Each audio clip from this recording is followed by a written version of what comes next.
Tous les jours, des centaines d'étudiants arpentent les couloirs du palais universitaire, ignorant son passé mouvementé. Mais quels sont ces secrets cachés dans ces murs ?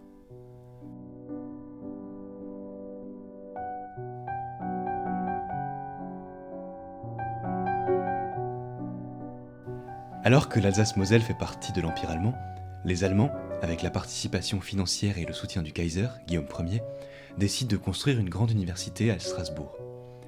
Le palais universitaire est construit entre 1879 et 1884. Il traverse des périodes mouvementées de conflits et de paix entre l'Allemagne et la France.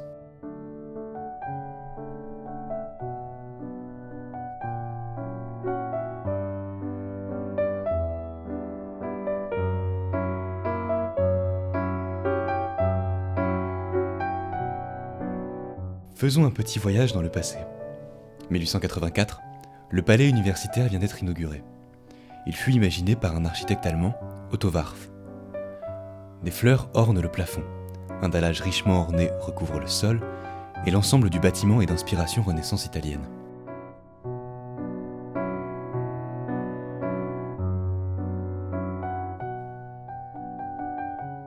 C'est dans un cadre bucolique, en harmonie avec le jardin se situant derrière, que sont accueillis les premiers étudiants à Strasbourg.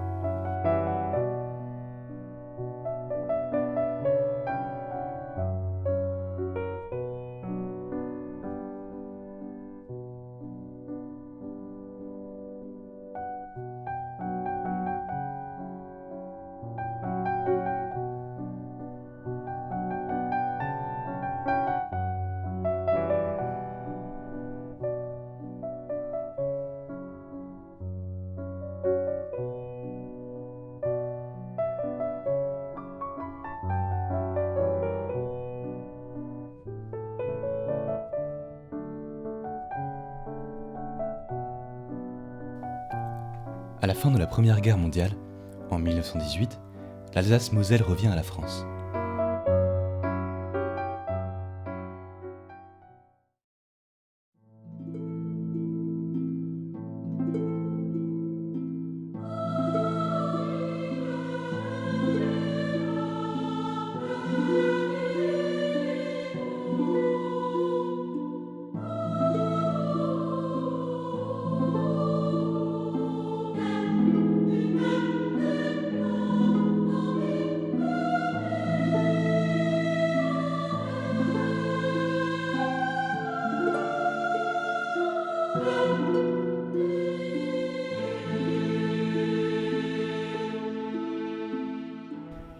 « 1939.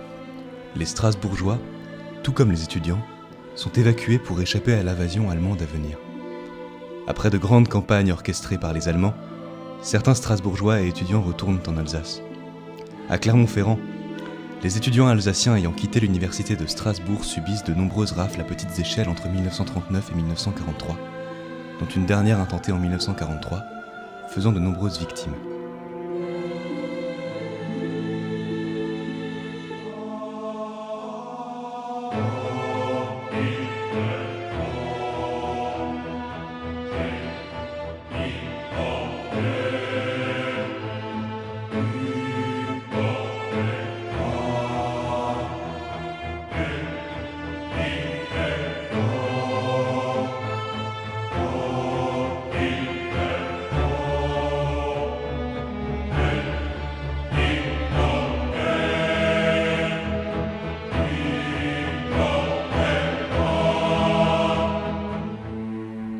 Les fleurs ont fané, le sol transformé, le bâtiment est modifié.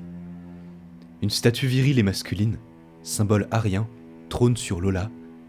Les nazis sont là.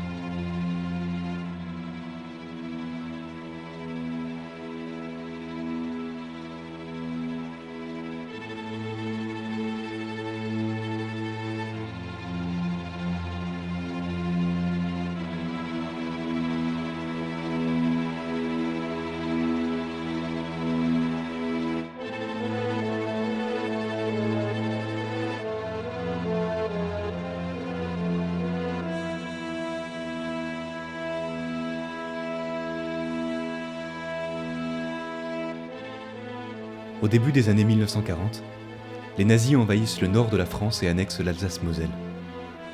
Ils prennent possession de l'ensemble des bâtiments universitaires à Strasbourg et fondent une Reich-Universität dépendante de Berlin, afin de former une élite de la société sur les bases idéologiques et raciales de l'Europe allemande.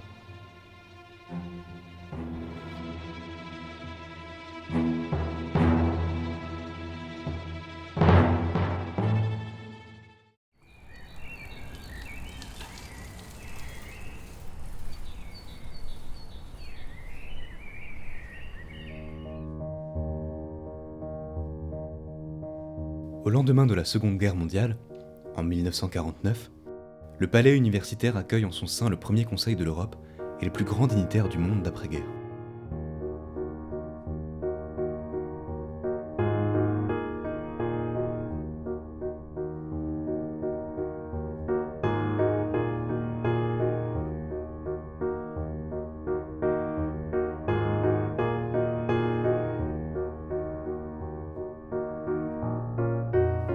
En mai 1968, le palais universitaire est pris d'assaut par les étudiants mécontents venus manifester pour changer la société. 50 ans plus tard, le palais universitaire est un lieu riche de symboles de la contestation étudiante. L'ampleur n'est pas la même qu'en mai 68, mais le palais universitaire est à nouveau un lieu de manifestation et de rassemblement pour les étudiants strasbourgeois.